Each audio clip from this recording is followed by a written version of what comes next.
Gil Alexander. It's Kelly Bidlin live from Bar Canada at the D, downtown Las Vegas. Kelly, we are, as tends to be the case on Fridays, we are booked with guests. Yeah, we are. Paul Carr on soccer, Tim Murray, Chris Felica. Tim Murray on college hoops, of course. Bob Stoll, Dr. Bob on college hoops. Talking Final Four tomorrow. Felica on multiple sports. Jason Weingarten from Under a Cloud of Smoke. We'll have Michael Montesano in here to talk college hoops with us. So you and I have a lot of housekeeping to do. There's no time for small talk. There's no time for small talk. Take a step back from that ledge, my friend, okay? First of all, let's get the real important thing out of the way. Did you have Ashke Bhatia at the top of your golf leaderboard? No, I didn't. No. Of course, he was one of the guys I just left off my card, too. 3-shot lead for Ashke Bhatia. Just want to point that out. Akshay. All right. What's that? I'm sorry? Akshay. I'm sorry. Akshay. That's how much I was aware of him. Okay. Women's Final Four tonight. What are you doing on a Friday night, Kelly? I'll tell you what I'm doing. I'm staying home and I'm watching women's college hoops. Yes, I am. There you go. And I'm excited about it. South Carolina, 11.5-point favorites. A UConn men's-like spread. South Carolina, 11.5-point favorites against NC State. Remember, NC State and UConn have the chance of being both in the men's and women's college hoops finals. Dawn Staley, trying to win her third national championship. Here's South Carolina's records here over this year, 2 years, and 3 years. 36-0, 72-1, 107-3 straight up. Is that good? That's pretty good. 11.5-point favorites. And then, of course, the nightcap, the one that everybody's waiting for. Caitlin Clark in Iowa, 2.5-point favorites against Paige Beckers in UConn. I have nothing pre-flop, but I will be watching. We'll see. Maybe there's an end game. Yeah, I mean, that's what I did with the Iowa LSU game. I'm with you. I won't have anything pre-flop. I will be watching, though, I imagine, and I'm looking forward to another good game, man. I imagine. What else are you going to do? I don't know. It's Friday night. I don't know. Who knows? Maybe a little Bed Bath & Beyond. Who knows? Exactly. We'll see. And then the big one, the Final Four tomorrow, of course. 2 of the 5 biggest spreads in the history of the national semifinals. And if you put them together, as Crack talked about yesterday, of all people, right? Crack was on this. Mm-hmm. When you combine them, the largest combined spread of any 2 semifinals we've ever had in any one given year.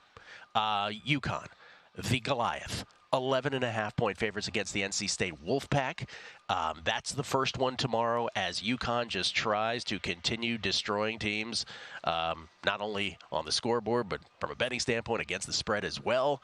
The Cinderella story that is the by the way, I got that messed up. UConn playing Alabama. Hold on, I messed this up. UConn playing Alabama. Okay, playing the Crimson Tide of Alabama, 11.5-point favorites. All that applies to UConn. I didn't hear what you said. Maybe I said it right. Maybe I thought I said the Wolfpack for whatever reason. But they're playing the Crimson Tide, 11.5-point favorites. I've got the future on Alabama. I have no intention, not no intention, but I have no expectation that this will win. It's funny, even when folks were like, "Oh, well, you're going to hedge."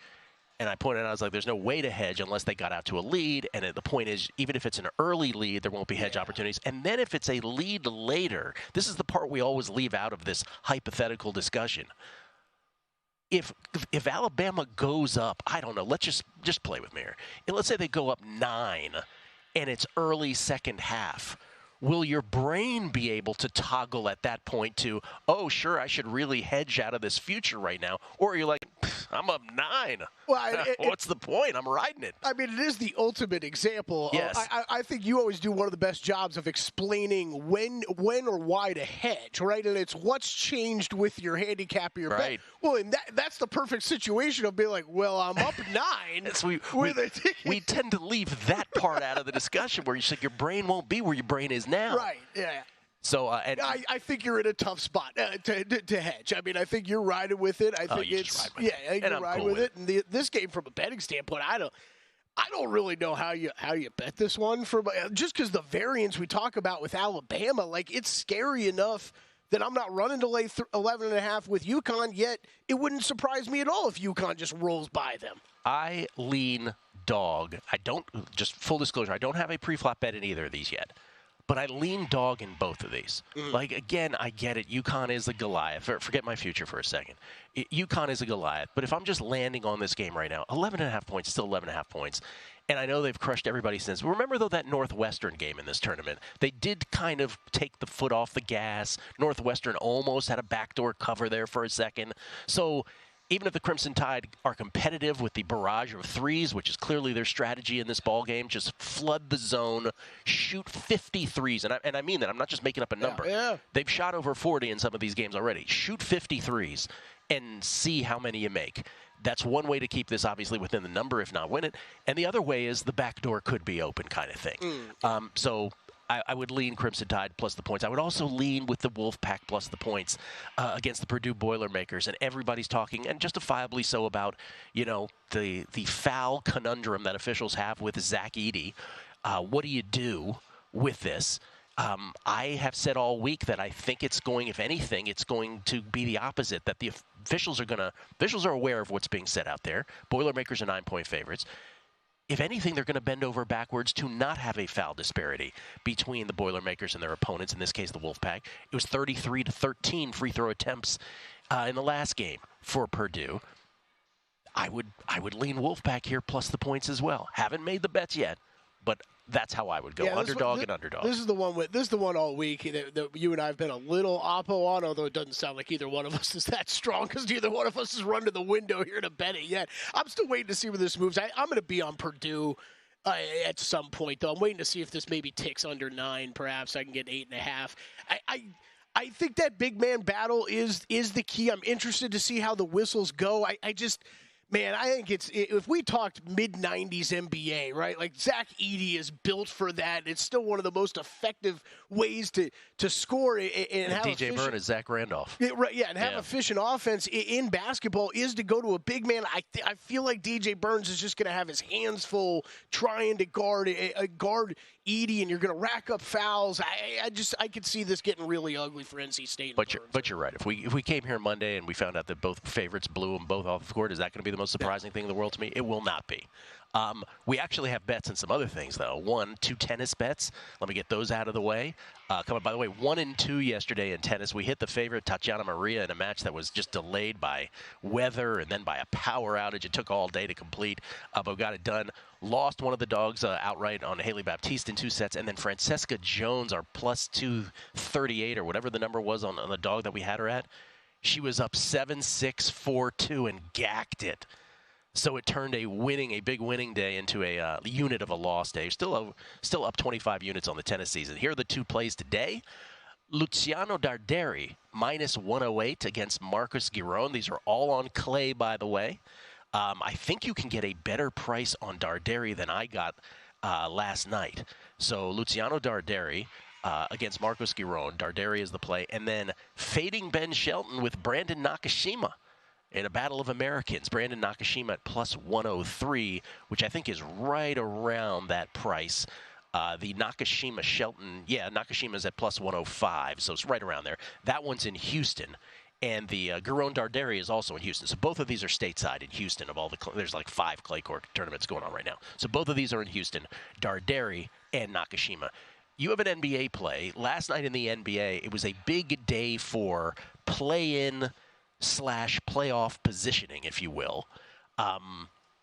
First of all, Warriors crushed the Rockets, so we can pretty much, even though mathematically it's not done, we can still pretty much Katie bar the door on any discussion of the Warriors getting knocked out by the Rockets. Yeah. That seems to be a done deal now. Yeah, the issue is, of course, now in the Western Conference, you have in the 5 through 10 teams, the Mavericks through the Warriors. Here are your losses: 30, 31, 31, 32, 33, 34. So right now, who gets in the top 6? Right now, Dallas and Phoenix on the inside looking out. New Orleans, Sacramento, Lakers, Warriors on the outside looking in, but that's the order. By the way, Clippers, big win, held on to beat the Nuggets, so the Nuggets 1 game behind in the loss column of the T-Wolves, as are the Thunder for the number 1 seed. Clippers get a little distance between them at 4 and Dallas at 5. And then in the Eastern Conference, the game of consequence, Philly beats the Heat.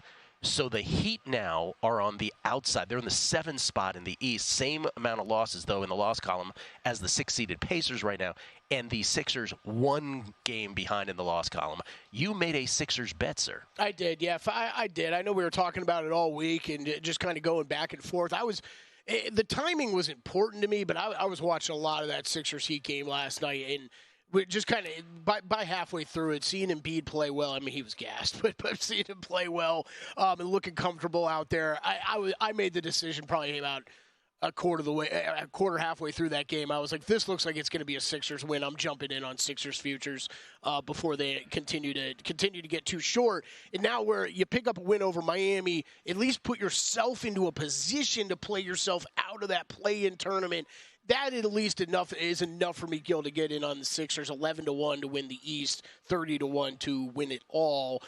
We talked yesterday. It's just going to be a matter of, who's left to face the Celtics, who can make a run through the Eastern Conference. I do think the Sixers are a team that when we saw them at full strength earlier this year, you could easily have said they were the second-best team in the Eastern Conference with prime Joel Embiid. So I'm buying in. We'll see where that ticket goes. It's obviously going to get a lot shorter if they avoid that play-in tournament. Yeah, Knicks beat the Kings last night, which had implications for both teams because the Knicks, you talk about a log jam in the West, 3, 4, and 5 in the East all have 31 losses. Talking Cleveland, Orlando, and New York.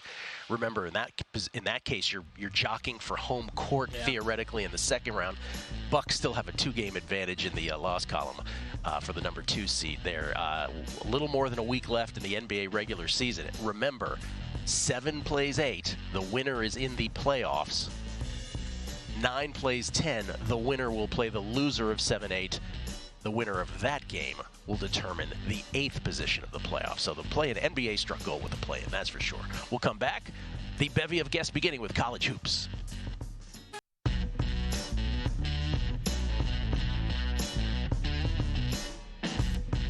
A numbers game on VSiN, the sports betting network. Start your morning with a daily dose of winning strategies, insider tips, and the latest buzz with the free VSiN daily newsletter. In today's newsletter, we can't hear you, Kelly. College Hoops Challenge going on. Bill Hadey talks all about it. We caught the last part of that. All right. Remember, Bill Hadey's night becomes your morning. Get expert analysis, the latest odds delivered straight to your inbox. Absolutely free. Visit VSiN.com/newsletter to subscribe. We good? I like that we all do the, I'm just going to talk louder even though your mic's off. That doesn't work. It doesn't help. In your splitting bets voice, screaming about the newsletter. Real quick also, because we said we have so many guests and we had to get all the housekeeping out. We didn't get nearly through all the housekeeping. NIT yesterday, by the way. Congratulations to anybody who had Seton Hall futures. Like Chris Felica, who's one of our guests later today. He had futures on the Pirates to win the NIT. And my deepest, most heartfelt condolences if you had Indiana State, which I know our buddy Will Hill did, among others. Goodness gracious. Sycamores went up in this game 77-70 on an 8-0 run late in this game. So there was under 3 minutes left in the game. Sycamores are up 7 after the 8-0 run. You're like, wow, Indiana State is taking this. Good for them. Robbie Avila, the Kareem Abdul-Jabbar, Larry Blurd, pick your nickname. Subsequently, after that 8-0 run, Seton Hall goes on a 9-0 run to close it out. And part of that, Avila took this really bad 3, I thought, with too much time left on the shot clock at around the minute mark. And then, by the way, Indiana State had a couple shots at it at the end to change the fate of the entire tournament, and they couldn't put the ball in. And so Seton Hall, in the most dramatic of fashions, wins the NIT. So brutal if you had Indiana State futures. That's one of those moments in sports betting where you just feel bad for people because you went this entire tournament. It looked like it was in your hands. How did Avila only have 10 shots, man? Come on. He was making some great passes, But he did. I thought he took an ill-advised shot early in a shot clock with about a minute left. We'll get to some more stuff. Let's talk some soccer, though. Paul Carr joins us from the center of the country. Really not talking center. Like if you take one vertical line and then one horizontal line, it's like directly right in the middle. Topeka, Kansas. It's Paul Carr, everybody, host of the Expected Value podcast, and of course works at True Media Networks. He comes to us courtesy of the Progressive Guest Line. How you doing, Paul? I'm good. I believe Lebanon, Kansas is the geographic center of the contiguous 48 states. It's probably 2-3 hours west of Topeka or so. Oh, okay. So I'm wrong. Lebanon, Kansas. Pretty close. Pretty close. Pretty close. All right, I gave it a shot. What was that word? Contiguous? Contiguous states, yeah, as opposed to Hawaii and Alaska, which would not be contiguous. Okay, sure, yeah. Kelly Bidlin, everybody, that FSU education kicking in. English major, too. Oh, were you? Yeah. It's great. Woo. All right. Well, Paul, we're off to a rough start already. All right. There we go. Before we get into your plays, by the way, you're on a bit of a heater, aren't you, right now? Yeah, I went 3-0 on the Premier League this week on the heels of a plus 280 over the weekend. Only needed, 2 stoppage time goals to get the Chelsea win yesterday. So, no sweat, nice and easy. We're rolling right now. Easy peasy. And no real change to the title race right now in the Premier League? Not really. Everybody held serve this week. Liverpool, City, Arsenal all winning. So Liverpool's still got a 2-point lead on Arsenal, 3-point lead on City. I still kind of lean City, plus, given the prices at plus 200 over Liverpool's about plus 110, plus 120. But, yeah, nothing I'm rushing out to play on any of those. Yeah, Liverpool, 8 games left now. Liverpool was 70. Arsenal was 68. Man City was 67. What do you make of the battle for 4th in the Champions League spot? Aston Villa 59 and Tottenham 57, although Aston Villa has 1 fewer games remaining. I don't hate Aston Villa play here. I think they are fairly clearly the better team over the course of the season. You can get, I'm pulling up odds here, Tottenham's like a minus 145 favorite, so I don't mind Aston Villa at plus 120 or so if you haven't played them already, which I have. Villa does have a slightly tougher schedule, which is why, and obviously Tottenham has the game in hand, but I think Villa's just a little bit better than Tottenham is, so I would lean toward Villa in that, but it should be a fun race down the stretch regardless. All right, let's see if the streak can continue. We got a couple plays tomorrow, beginning with a total. It's been a long time since you've had a total, 2 appearances. Yeah, I got hot without the total, so maybe this is a mistake going back to it. But I'm going to take the over 3.5 in Fulham Newcastle at plus 130. This has just pretty much everything you need for an over. You've got, Newcastle, their games this season have the most goals, period, well over 3 per game, and most expected goals. So that's not a fluky sort of thing. Fulham games have been wide open, especially lately. They've had 9 straight games with at least 3 goals. 4 of those have had 4+ goals, all with, again, the underlying numbers to match. Fulham's defense, not so good. Newcastle, very patient, takes good shots. And both have hot strikers. Fulham has Rodrigo Muniz, who scored in 8 goals in his last 9 games. Newcastle's Alexander Isak scored in 4 straight. So just think this one's going to be open. Neither team has a ton to play for. Newcastle's on the fringes of the European race. And Fulham is pretty safe from relegation, but I think this is just going to be a wide open game with lots of goals. All right. And then Everton and Burnley, you have a thought on that? Yeah, fairly straightforward here. It's a good price, I think, on an Everton win, even at the minus 145 number I played. It would go down about minus 150. We've talked about Everton a lot. They're 16th in the table, 7 points clear of 19th place Burnley. But Everton's goal difference is minus 11, and Burnley's is minus 34, which is more indicative of what all the numbers look like, the difference in these two clubs. Burnley's been attacking more lately because they're desperate to stay up, and I think that plays into Everton's hands. They're still been pretty solid defensively. They like to counterattack. The lineup's getting more settled and healthy. So here's the caveat. Everton hasn't won in 13 games. But that just means they're due, right? So Everton win, minus 145. All right, both of those are tomorrow. Sunday, I guess game of the week, Liverpool and Man U? Yeah, for sure. Liverpool, Man United, one of the highlights of any Premier League season, really. And so Manchester United, they blew a 3-2 lead in stoppage time to Chelsea yesterday. And they were both fortunate in the sense, or they were unfortunate in the sense they lost the game when they were ahead in stoppage time. But they were kind of fortunate to even be up 3-2. They finished all 3 of their decent chances or half-decent chances in that game, and that's kind of what United's season has been like. They've been running hot pretty much all year. Liverpool's cruising. They're in first place. They've won 10 out of 12 since Christmas. Their only losses, or the only times they dropped points, rather, were to City and Arsenal, and they've scored at least twice in all those games. So they're not just like sneaking through 1-0 type of games. They're scoring the goals. Liverpool midfield's looking great. That's a weakness of Manchester United. So I just play the Liverpool win, minus 145. It's at Manchester United, but Liverpool's won 2 out of 3 there. Not a big deal. That game's on Sunday. All right, let's review them. Fulham, Newcastle, over 3.5 goals tomorrow. That's 3.5, plus money, though, for Paul. Shop around for these numbers. Also tomorrow, Everton, outright win over Burnley, minus 145 is the number that Paul quoted. And then Sunday, Liverpool outright against Man U, also about a minus 145 favorite in that. Paul, with apologies to the folks of Lebanon, Kansas, we still love Topeka. Still love Topeka. All good. Thank you. Yeah, and tell Felica I'm taking Liverpool so he can stop yelling at me about that. It really is amazing. Have you noticed that he angry texted you last time? Yeah. Anytime I pick against Liverpool, I get angry texts from Felica. Paul does a spot. We're cutting it off. Felica objects to something, and then he angry texts the both of us about the whole thing. Thank you, Paul. Appreciate it, man. You bet. Have a good weekend. Paul Carr, everybody. At Paul Carr, C-A-R-R, courtesy of the Progressive Guest Line. Again, the Expected Value Podcast is the name of his podcast. He is the host of that. In the housekeeping theme, because there's lots that we still got to get to interwoven around these guests, made my first NFL draft bet, Kelly, of the season. Of course, the NFL draft not till later this month. Have you made any draft bets, by the way? Yeah, I've got a couple. I haven't made any recently, though. I kind of made some on the openers, but you get to yours first, and I can. I went to Palace Station after the show yesterday. Stations, by the way, shout out to Stations. Chuck Esposito, still the man at Stations, by the way? Yeah. Shout out to Chuck Esposito and everybody who does their stuff at Stations. They've got over 20 draft props up already. So, again, those of you not in the state of Nevada, lucky you if you've got a wider menu available to you. We don't here, quite frankly, in this state. But 22-plus props over at Stations. I bet, and this is just by perusing everybody's mock drafts, and there is a very common theme to the Jaguars' first pick, and that is to pick a cornerback.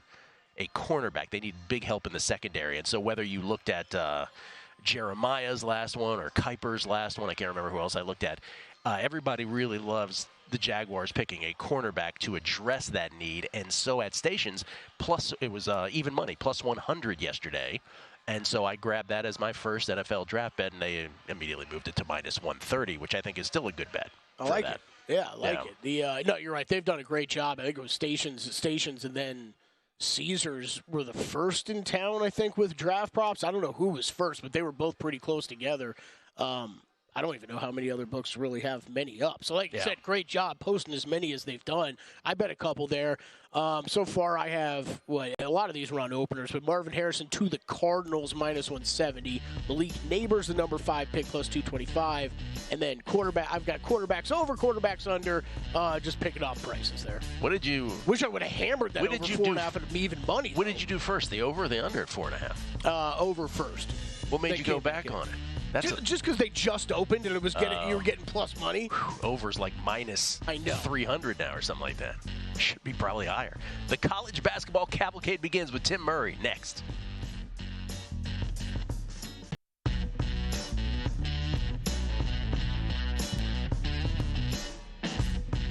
A numbers game on VSiN, the sports betting network. For a limited time, we're offering 2 weeks of our exclusive betting splits for free. Just sign up at VSiN.com/splits.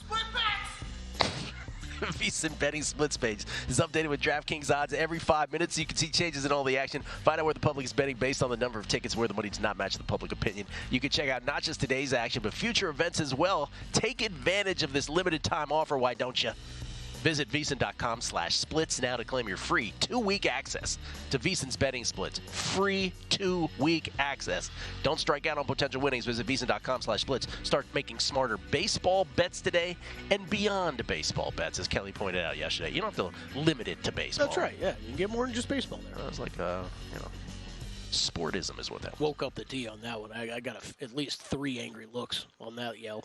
Oh, did you really? Yeah. Oh, yeah, the Sigma Derby people don't like you very much, do they? Yeah, look at them. Angry mob. We get tweets at Beating the Book. Jeremy Larson. Always appreciate the feedback, by the way, everybody. Best listeners in the game. Jeremy Larson. Thanks for more winners on ANG with Gilly Kelly. Paul Carr. Paul Carr trying to keep the streak alive. Oh, AB Power Moves. This is interesting. He said he just noticed Caesars has silver slugger markets. Would love your thoughts on it. AB Power Moves. I'll take a look at it this weekend. I have not seen that, but silver slugger, by the way, best offensive player at each position in baseball. For those who do not know, Nevada Azer. Hey Gil, do you know? Oh, this is a great question. I was talking about this last night with somebody. Do you know if the NBA is going to announce its award winners shortly after the season ends, as it did last year? I haven't seen any dates regarding this. I hope they don't make everyone wait until the summer. So this is a great question. So the NFL has a night, right, where they designate right before the Super Bowl, this is our awards night. We're giving them all out. Baseball, we like to joke, we're not even joking, it's damn near Thanksgiving, but by the time they give away their last one. They wait for the World Series to end. Remember, it's regular season awards. They wait for the whole postseason to end, and then they meet them out one by one, and they telegraph the pass on the award show by, like, having the guy's mother who's going to win it give out the award. The NBA is the most nebulous. You can't find it anywhere.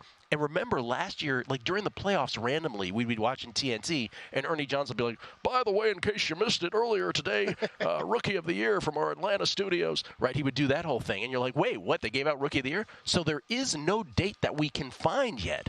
So I'm not sure if the NBA is going to do that again this year, where they just randomly during the playoffs let you know, oh, by the way, we gave out Defensive Player of the Year today. Well, I think they typically always do it near the beginning of the playoffs, but you're right. Yeah. There's never like a set night, set date. And last year it was a one by one over a few days. Tim Murray, host of VSiN Primetime, co-host along with Jonathan Von Tobel, weeknights, 6 p.m.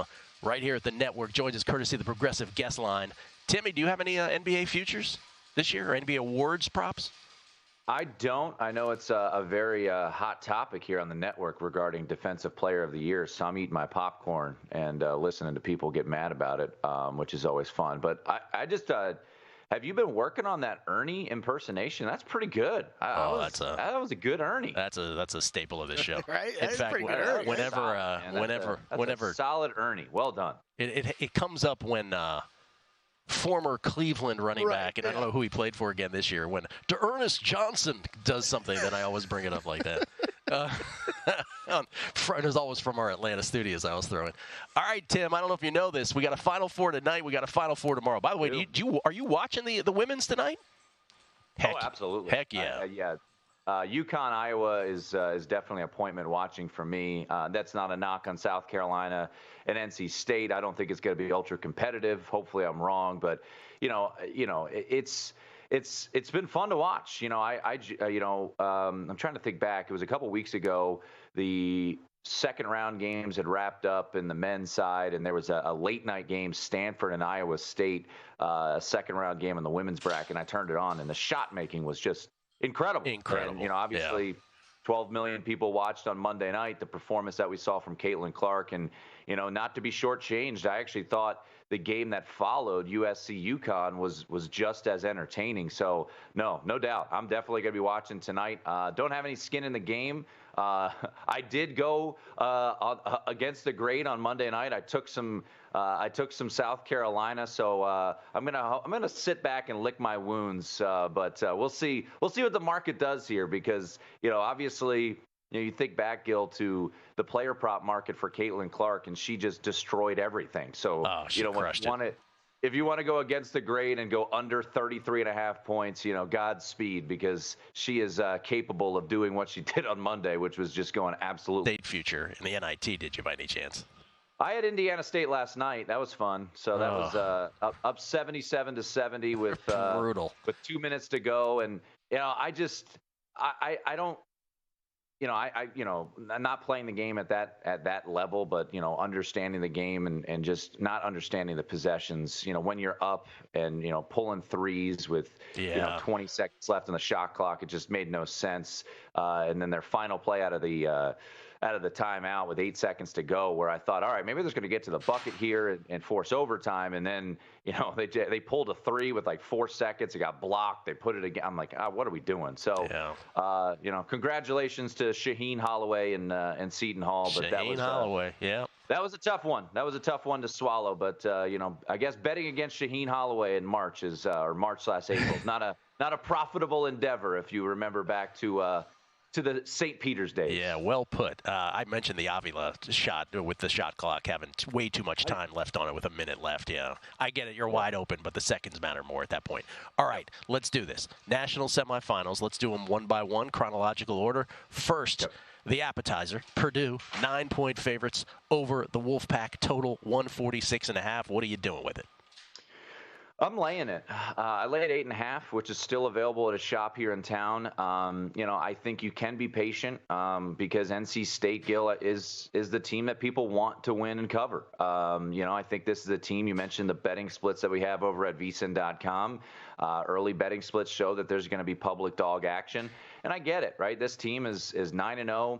over the last 9 games has been the improbable run. DJ Burns has been phenomenal. But, I look at a couple things here that leads me to liking Purdue. And the first and foremost is, and maybe it just continues, but you look at what opponents have shot, Gil, from 3 against NC State. It's ridiculous in a bad way. I mean, they are 28 of 117 from 3 in the NCAA tournament. So I think there's a bit of good fortune on NC State's side in that regard.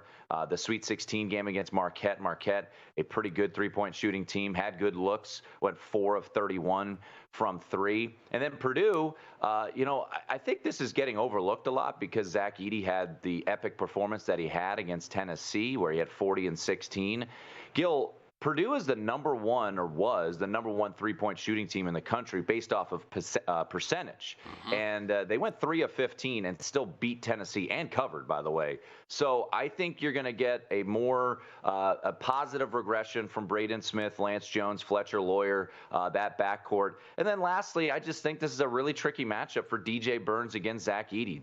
DJ Burns going for 29 against Kyle Filipowski in the Elite 8. Ultimately, I think it's going to be a bigger challenge for him going up against Zach Edey, the frame that Edey is. And Edey, I think, for the most part, Gil, I don't think he gets enough credit for the athleticism that he shows, the endurance that he has for a big guy like that, running the floor as well as he does. So I think it's going to be a really tough go of it for DJ Burns. So I'm on Purdue. I laid the 8.5. And then secondly, I haven't gotten there yet, Gil, but DJ Burns' player prop is sitting at 14.5. It's now juiced to the under, so we've seen a little bit of a shift of the juice. I think he's really going to struggle to score on a regular basis. And he's a really good passer, too, so I do think DJ Burns can maybe facilitate more in this game as opposed to, kind of be the offensive force that he had to be against Duke. All right, you know where I'm going. 11.5-point spread with UConn over the Crimson Tide, total at 160.5. Look, I got in front of the freight train in the Elite 8. I stood on the train tracks. I said, "Bring it on! You aren't 9 points better than Illinois, the Big Ten tournament champions. There's no way that Brad Underwood is just going to say, hey guys, let's just drive the baseline and go at Donovan Clingan time after time after time again." But they did, and I sat there in horror as I watched Illinois be tied at 23 and then be down 53-23. So I have not gotten back in front of the freight train that is UConn, who has covered every single NCAA tournament game over the last 2 years by 14 points per game. I think there are unique ways if you want to try to poke the dragon, go at the dragon, maybe a first half play on Alabama, hope that they're red hot from 3, maybe a 1st to 10 or 1st to 15. But Gil, this UConn team, I want to see them play Purdue. I think that'll be a good matchup. With the struggles that Alabama has defensively as a 105th best defense per KenPom, I don't know how Alabama can keep it up for 40 minutes. So maybe a first half play, but I'm not doing it again. I got ran over over the weekend, and I don't want to do it again. It was too much pain watching a 30-0 run. Yes, no answer. UConn's beating Purdue then in the title game, per your predictions? I'm going to take the points with Purdue. How about that? We'll talk about it on Monday. We'll talk about it. We'll talk about it then. Tim Murray, everybody, co-host of VSiN Primetime. Thank you, Tim. See you guys. Played a little college hoops himself. Jason Weingarten, next.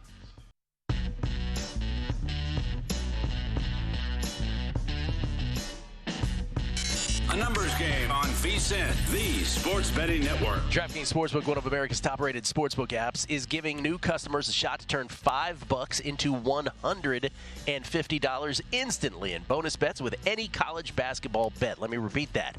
Turn $5 into $150 instantly in bonus bets with any college hoops bet. Download the app. Use promo code VSiN when you sign up. VSiN, DraftKings Sportsbook.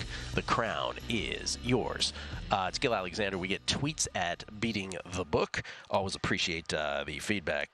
This is from Steve in Vegas. Had Batia First-round leader, 65-1. I think he needs to be on weekly. Dude is a first-round leader sniper. Good on you, Steven Vegas. No, Sia. He's talking about Sia and Ajad had him. Oh, Sia had him. Yeah. I think Steve tailed along. I thought he was telling Sia that he had it and just tagging us. All right. Well, Sia, by the way, Sia is ridiculous with first-round leaders. Yes, he is. It's ridiculous. Jamie Leva, correcting Gil on a golfer's name. We have come full circle, folks. Have a great weekend, gentlemen. And Bill Hooker pointed it out, too.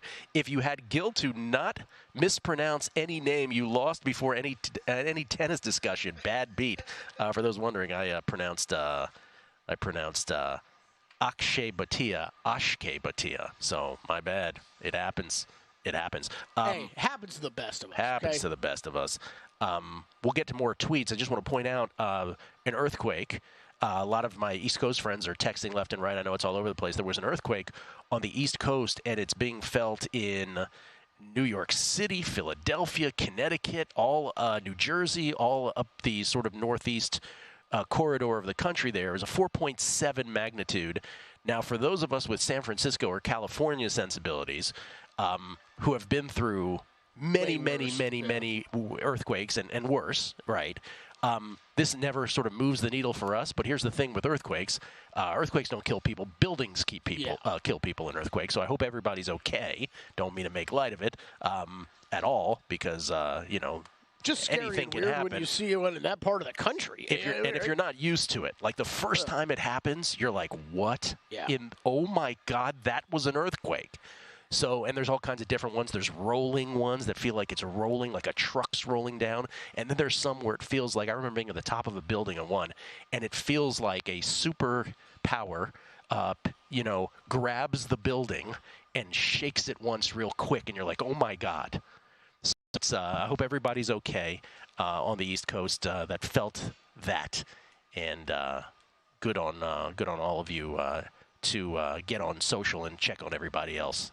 Real quick follow-up on the NBA award stuff we were talking. It looks like that first, if it follows what it did last year, for all the awards that are not MVP will be announced during the first round of the playoffs, throughout the first round. Throughout the different first nights. But that's the thing. Throughout the first round. Do we know which night? No, they have nothing. They have nothing official. They are so much more vague than baseball and football. So they do them on the TNT broadcast, right. like before the games, like you were talking about, because you turn it on and you're like, "Has been announced earlier." Yeah. And then MVP, if it's done like it was last year, is in the second round. Okay. It was when they'll announce. All right. So that narrows it down a little bit. Yeah. Jason Weingarten's a Californian. He comes to us from under a cloud of smoke in Southern Cali, at Spreadapedi on Twitter. How you doing, Jason? Pretty good. One of my friends actually looked up the stuff, the NBA stuff yesterday. He said he expects the sixth man around April 20th was when they did it last year. So, I mean, I guess you could look up when they announced it last year and kind of get an idea. So early, they're going to do it. So early first round, sixth man might be first. But again, it's a little more nebulous than the other sports. And you can't find it in the same very, very confusing. All right. Jason, by the way, you're an earthquake guy, right? Like how many earthquakes do you think you've lived through in your life? I mean, the only one of consequence was the Northridge earthquake. Northridge, the last big one in LA. If you were of a certain age, there was the '89 Bay Area series earthquake, the Loma Prieta earthquake, which of course happened during the Oakland A's San Francisco Giants World Series of 1989, where the Bay Bridge actually collapsed one level onto the next, and there were fires in the marina, and it was awful. But the people in Southern California in '93, when the Northridge earthquake occurred, said that one was even worse. Some people who were at both, obviously, again, it's structures that harm during earthquakes primarily. And so just California, those were the worst we ever had in California, way back when. I was a wee lad, but I was in L.A. During that time growing up. Yeah. I remember my brother, everything fell off his walls in L.A. All right, Jason, what do you like in baseball today? Have you played anything yet? Just starting to. Honestly, I have not been super excited about going crazy, betting a ton of stuff early. I don't think I have ton of edges the first week of the season. I kind of think you're just throwing darts early. I do I do have my eye on the Marlins, though. At this point, I think it's becoming an interesting situation. Yes, it is. It's rare that you see, and I'm really disappointed that I'm a year late on this, but it's really disappointing that you see teams really like, oh, they're gonna have to throw in the towel after 7 games. This was what I was talking about last year, and I was just a year too early there. It's gonna end up costing me quite a bit of money. Marlins are 0-8. The A's 0-8, yeah. 0-8, yeah. The A's, who now are moving to Sacramento for 3 years in a 10 to 14,000 capacity ballpark, they are, along with the Rockies, considered pretty much the de facto worst teams. Rockies are 1-6. The A's are 1-6. You don't view the Marlins quite as poor as those two franchises, do you? I mean, the Marlins at least have more of a legitimate excuse in the sense that their entire starting rotation is just out, and you have a Cy Young winner and Yuri Perez, and you have guys like that, and they're not contributing. It's just sort of, well, what do you expect? So at least they have a little bit of an excuse. Teams like the Rockies and the A's, they're just fundamentally broken. They're not capable of building winning teams. They're just there because they have to be at this point. What are you betting on this weekend, Jason? I like the Orioles today. You do like the Orioles? Okay. Well, it's not so much. It's not so much of a I love the Orioles or this this number's this reason for this. It's more of a fade on the rookie pitcher for the Pirates, Jones, who I think is good. He had a really great first start, but this is a lot of helium for facing a Baltimore lineup. I don't know. Did you see what the Norfolk AAA Baltimore team did this week, by the way, Gil? They scored 26 runs last night. We were talking about this. Greatest AAA team of all time, maybe? I don't know about greatest AAA team of all time. It's a very good roster. I was actually watching that game. I was betting on it. At least I don't really watch the AAA games. But the Baltimore, it's just they're doing things. It's fun to watch. There's a lot of talent still to come. Stuck at AAA right now for various reasons. Do you anticipate the Orioles trying to capitalize on that talent if this is a year where it looks like they can fight for the entire thing, the World Series title? A lot of those guys will be up in a month or two. Part of it's just they don't have bats for some of these guys. Some of these guys are stuck at AAA just simply because there's no room. Bats somewhere. Yeah, there's no room at the moment. But yeah, I'm right now. I'm mostly interested circling the really bad teams, the White Sox, the A's. Not necessarily looking to lay minus 200 against the A's every day, but I really am looking early at circling the bottom 4 or 5 teams. And I'm very content to continue to bet against them because I just don't think they're going to get any better. I'm talking about the Marlins, the A's. Yeah. What have you seen that makes you think these teams are all of a sudden going to not a turn thing? A corner? Nothing, right? So until the market adjusts, I'll probably keep fading some of these bad teams and see what gives. Are you moneyline parlaying against them? Is that what you're doing? I have not thought about that, but that's definitely something I would consider. I don't know if that's necessarily an effective long-term strategy, but I do enjoy doing some baseball parlays every now and then. I do dabble in a little parlay. Well, because people were asking about tanking NBA teams, if that's the thing to do, and I'd let's put it this way. If you made me do one or the other, I would do the baseball version of it. I really would. Because I think these teams are so bad. And I know it's early, but good God. I'm doing this thing, which we're going to update here with Felica momentarily. I'm doing this March-April most wins bet on the Guardians. And it really does come down to, so much of it is, how many times are you playing the A's? How many times are you playing the White Sox, right? It's that's the key, calculus of the whole thing. So, by the way, I love that bet because it makes you, it forces you to lock into baseball every single day, not only watching your team, but also trying to fade the teams that you're competing against. Jason, appreciate it, man. Thank you. Thank you. Have a good weekend. If you're an NBA voter, you have to vote for Naz Reid. I don't make the rules, but that's the way it works. Jason does not make the rules. Jason Weingarten, everybody, at Spreadopedia, has himself a little wager that he wanted to stump for right there. Chris Valinka joins us, the Bear from Fox Sports. A multitude of sports next on A Numbers Game at VSiN, the Sports Betting Network.